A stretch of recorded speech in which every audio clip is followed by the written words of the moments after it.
Hey guys, I'm Hunter Mulholland, and this is Justice Bathis, and we're going to talk a little bit about the All-Star Game, the MLB All-Star Game, and we're also going to talk a little bit about the NHL trades that has happened in this past couple of weeks. So, Justice, why don't you open?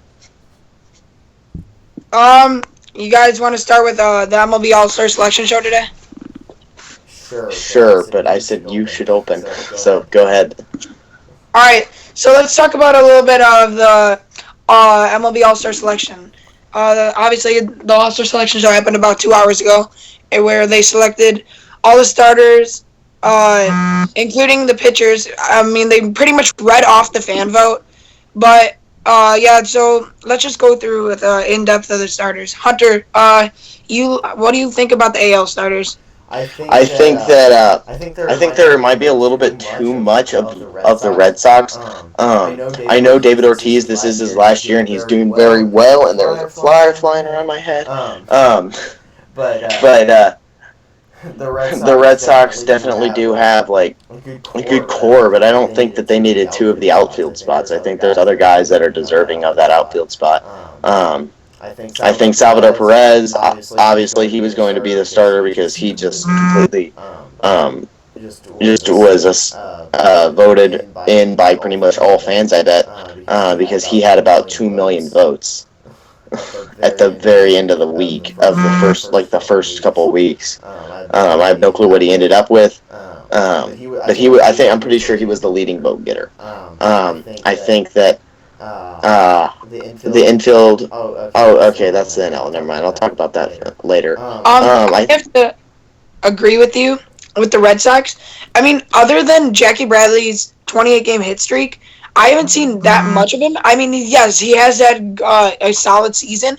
I feel like he should be a reserve. Mookie Betts and Xander Bogaerts are absolute studs, and they definitely deserved their starting spots. Same with David Ortiz. But I feel like another outfielder could have taken up that spot. But maybe like a Lorenzo Cain, some of that sort. But I mean, I like everything else. Chris Sale, I'm very happy with that. I mean, I am a Sox fan, but he definitely deserved it. He leads the MLB in wins with 14. He's 14-2 right now, and as I predicted at the beginning of the year, 23 wins. I mean, yes, that is high, but I mean, he's definitely on pace for it right now, and I'm very ecstatic about that. But he really deserved it. He worked his ass off. Yeah, I think Sale is going to get the start, but I don't know if he's actually going to get 23 wins because almost every player goes through a slump. You obviously see that, and obviously. I know that Strasburg really hasn't gone through a slump yet, considering he's 11-0, but he will eventually, and that's the same thing with Arrieta. I'm not saying that I predict this is the beginning of the year, so let's just move on to All-Star stuff. I predicted this earlier. Yeah. I know. Can I finish what I was saying, Justice? All right. Obviously he does go through slumps. I just don't know if he's gonna. I don't know if anybody's gonna actually get 23 wins this year, and I think the best chance would be Sale. But obviously teams go through slumps, and we'll find out if Chris Sale goes through a slump along with the White Sox. So now let's move on to the NL. And what I really don't like about the NL is that they have 5 Cubs starting, and the whole infield are Chicago Cubs. Oh my God. Keep going on. Like, me and Hunter hate the Cubs. He's a Cards fan. I'm a Sox fan. We cannot stand the Cubs. There's no one in the world that hates the Cubs more than us two. Honestly, Addison Russell, are you freaking kidding me? He doesn't deserve it. I'm going to start there. Addison Russell, are you kidding me? Yes, he's hitting like 245. Yes, he has like 11 dingers, 50 knocked in, whatever. All right, Corey Seager's a freaking animal, hitting like 320. But more dingers, more RBIs, just because of the freaking fan vote, and the Cubs are doing well. Trevor Story's on a final vote. Are you kidding me? You're just doing this because he's a rookie. Same with Seager. Yeah, they're both way better than him. And even another guy that was kind of quietly having a great year is Danny Espinosa. 17 dingers. He deserves it more than Russell. Yeah. I'm pretty sure that almost every single shortstop in the league, and that's including Elites Diaz because of the way he started off when he got called up because Peralta got injured. We thought everybody in St. Louis figured Jericho was going to be the shortstop, and then you don't see this. You see this kid Elites Diaz come out of like AAA or something like that. I can't remember where he was to start this year, but he played like AA last year. And he is on fire this year, and there's a chance that obviously I don't think that it's a big chance, but if he keeps this up as long, if Corey Seager ever goes through a slump, like a big slump that really gets him down, I think Elites Diaz has a chance at the Rookie of the Year. And I'm not saying you're also forgetting to mention the three best rookies are all shortstops. Story too. Trevor Story is just an animal in Colorado. He looks like he could be the next Troy Tulowitzki. And all of these, I mean, this team is just messed up because Harper, I think this year he could have been a reserve rather than a starter. And I think that Cespedes, he has a great bat. He has an amazing arm. His arm is just insane. But here's the thing. The guy is in spring training. Actually, let's go back a couple months before that. Made a couple errors that might have cost his team the series in the World Series in October, and then in spring training this year, let up an inside the park home run because he thought the ball got stuck under, and the umpire comes out and just taps it out.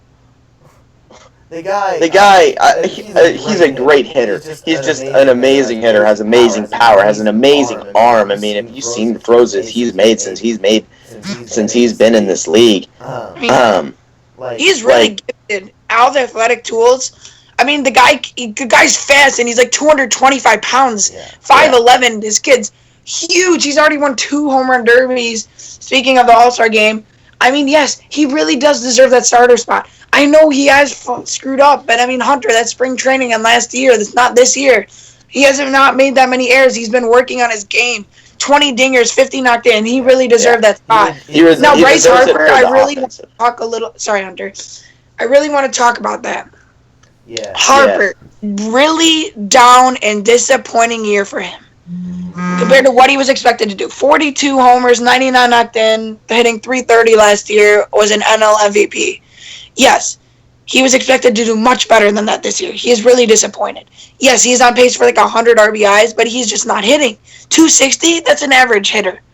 I mean, he's hitting 17 dingers. He's averaged like on pace for like 34, which is good, but not good. I mean, not great for him. That's excellent, though. Honestly, right now, he's having a solid year. I mean, if he can pick it up, yes, but right now, he does not deserve that spot. And I'm going to move on to 2 other Cubs that I feel do not deserve their spots. Dexter Fowler. Of all the center fielders in the National League, you pick Dexter Fowler. This is the fan vote. Remember, that's how the starters are selected. Where's McCutchen? Where is Andrew McCutchen? Yes, he's having a down year, but if this is a fan vote, he's still doing better than Dexter Fowler. Honestly. And I mean, AJ Pollock's obviously not going to be there this year. Obviously, I mean, it kind of limits the selection. Will Myers. Will Myers changed first base. Never mind. Matt Kemp. He's a right fielder. Oh, did he move to right whenever he got? Yeah, he's a right fielder, but I mean, easily could have beaten out Harper. I mean. Yes, Will Myers. Marcell Ozuna should have gotten that starting center field or right field spot. The guy's been an absolute tank this year. Giancarlo Stanton didn't even make the team, and there's another right fielder.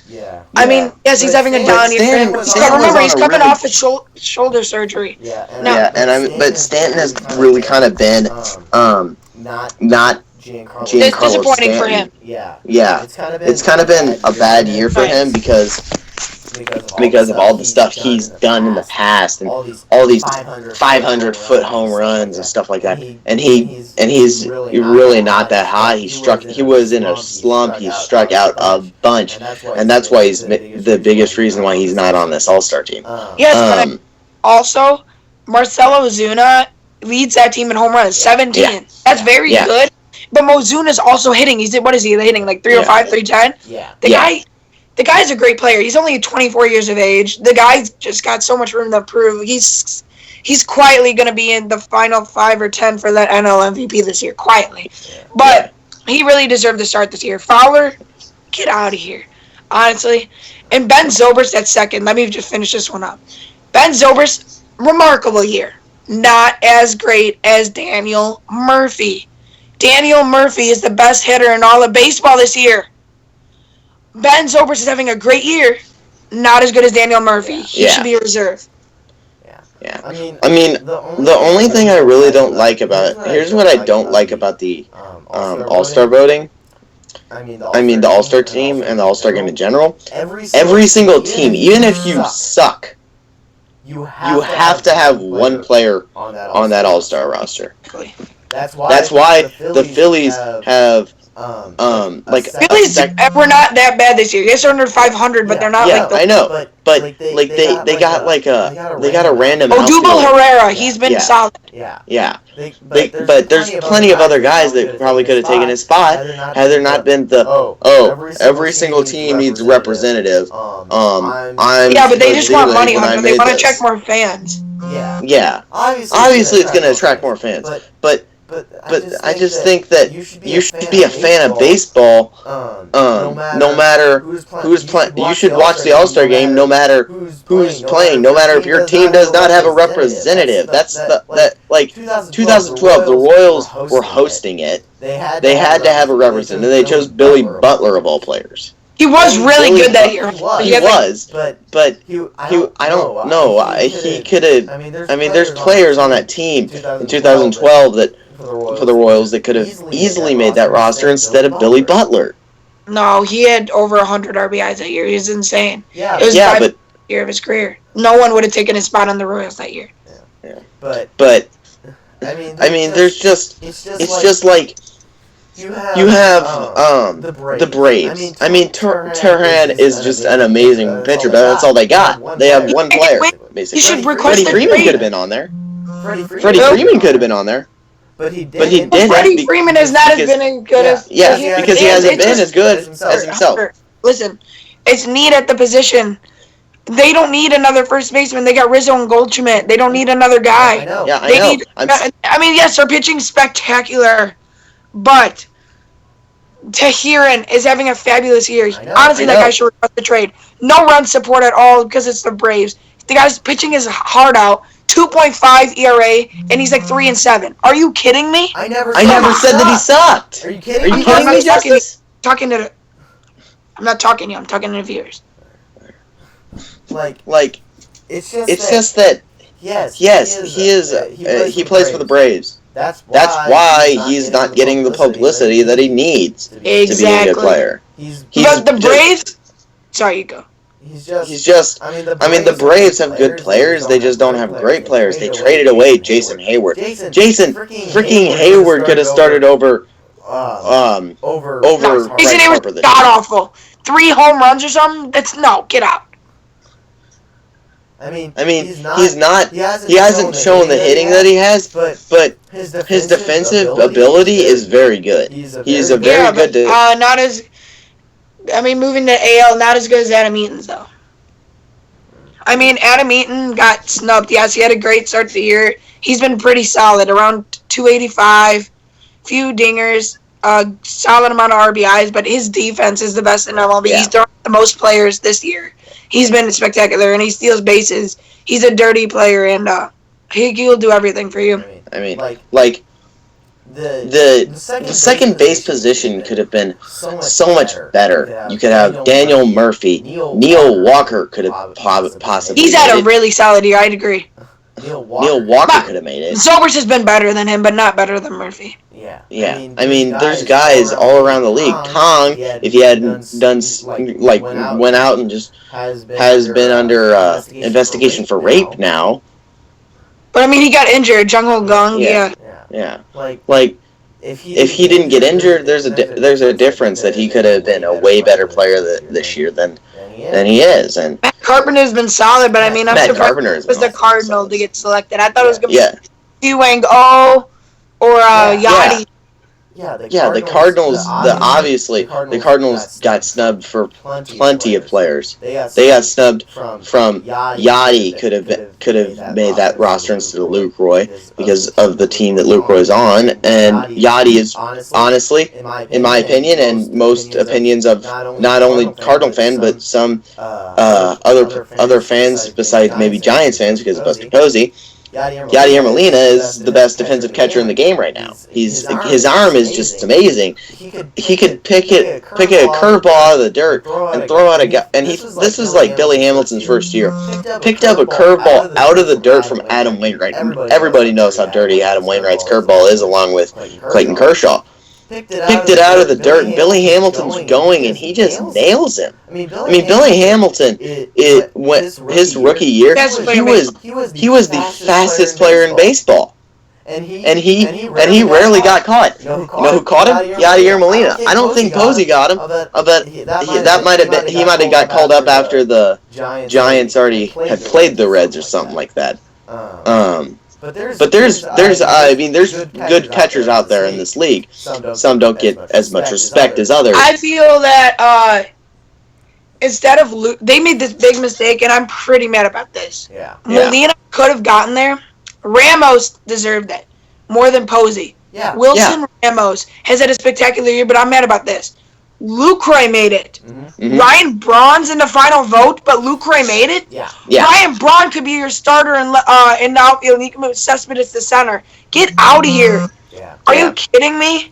I mean, Ryan Braun's had a spectacular year, and if you want one representative from the Brewers, Braun deserves it much more than Lucroy. I mean, it's just that he. I mean, Lucroy is just a defensive catcher. There's plenty of outfielders in this league. There's more outfielders than there are catchers, obviously. But Ryan Braun, his stats are just amazing. He's on fire, and honest to God, I hate the guy because A, he's a Brewer, and B, he did steroids. And he did not admit to it and stuff like that, and got busted twice. But one time he didn't. One time it just didn't go. It didn't get caught because one of the guy that was handling it screwed up and stuff, and that happened and everything. But I mean, he's honestly a good player. He didn't need to do steroids. Good. He's very good, but I mean, I don't know because Braun, he probably could have been better. Had he not done steroids, he would have been. He obviously, if he keeps this up this year, he obviously could have been shoo-in for the Hall of Fame on the first ballot. But he's probably not going to get in because of steroids. He's not going to get in. He's not. I mean, unless by the time he's on ballot, they decide, we're gonna change it a little bit to where steroid people can actually get in rather than them not being in because of what they've done. But if you're gonna let steroids in. Good. I just want to say one thing. If you're gonna let steroids in, you kind of have to let Pete Rose in. He admitted to it. There's guys that have steroids that have not admitted to it. Pete Rose didn't do steroids. He gambled. I know. He admitted to gambling. I know what he did. I've done a lot of research. I think that Pete Rose should be in the Hall of Fame. Same with Joe Jackson. Yeah. Because like. I know we're getting off topic, but guys like those guys, they're the greatest of their generation. They're the greatest of their time playing around, but they do one thing and they get caught for it, and then they come out later and say, "Oh yeah, we did do that." Shoeless Joe obviously never. He didn't know how to read or write. He didn't know what he was signing. He was one of the greatest players of all time. Yeah, he didn't do anything wrong. He never threw a game or anything. Rose, he gambled, but he never bet against his team. He never bet against his team. He never threw a game because he bet against his team. He never did that. He always played by the rules. He never threw a game. and then he comes out and says yes, and that he had gambled and that he was very sorry for it and sorry for the fans of baseball. But Pete Rose, one of the hardest competitors in baseball whenever he played, and it just sucks to see him go through and not be allowed to make the Hall of Fame just because of a lifetime ban from a guy that isn't even in office. And Rob Manfred and Bud Selig, I think, are kind of robbing him of that. I agree. I mean, Joe Jackson didn't even know how to read or write. This is the last thing. Joe Jackson didn't know how to read or write.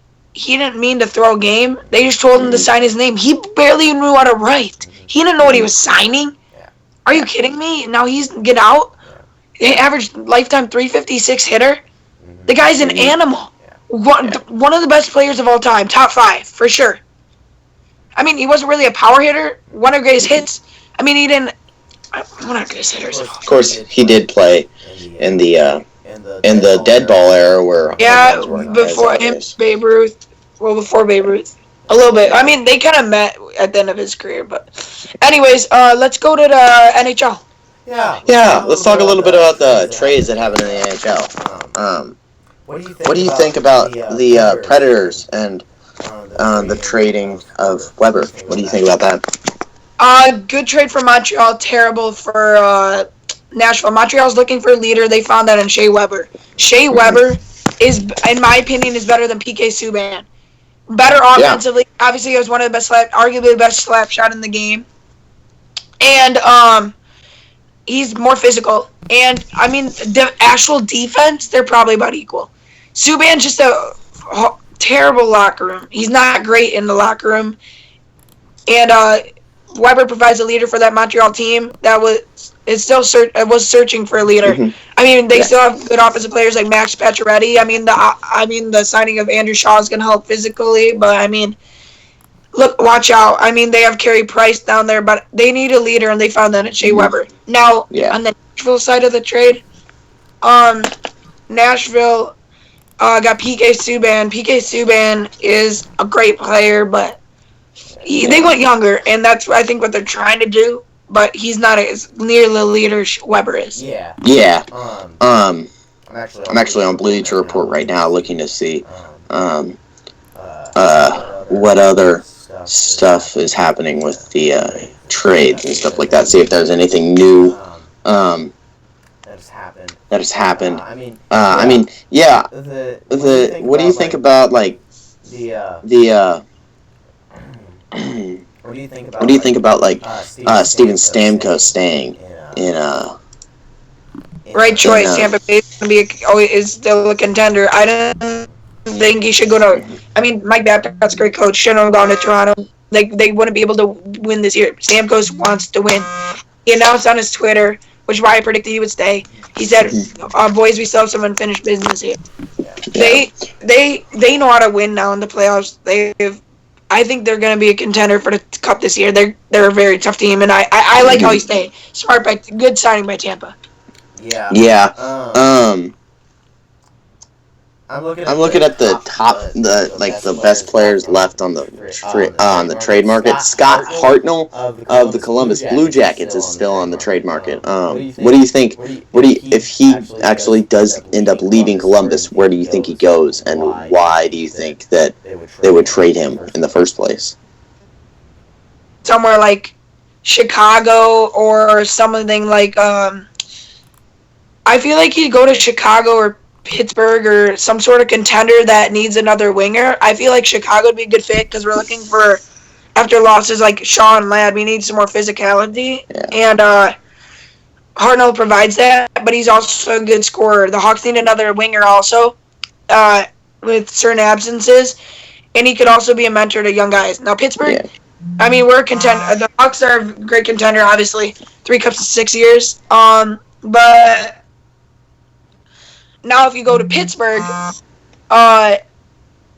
they also could use another winger. I mean, they have some. I mean, they found that Kessel last year.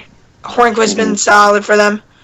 Yeah. But also, they could put Hartnell there, help them physically. But I mean, I mean, He's gonna go to some sort of contender. Yeah, I can see that. Other contenders, I think that the Sharks, and I think that because of the young core that the Blues have, I think that both of those teams, they're very young, they're very fresh. I think that those two teams will be contenders as well as the Hawks, and I think maybe the Stars have a chance if they can keep it together. They don't have any chance, but I'm just talking about contenders that Hartnell will go to, not just. I mean, just the contenders. If he's going to go anywhere, it'd probably be because of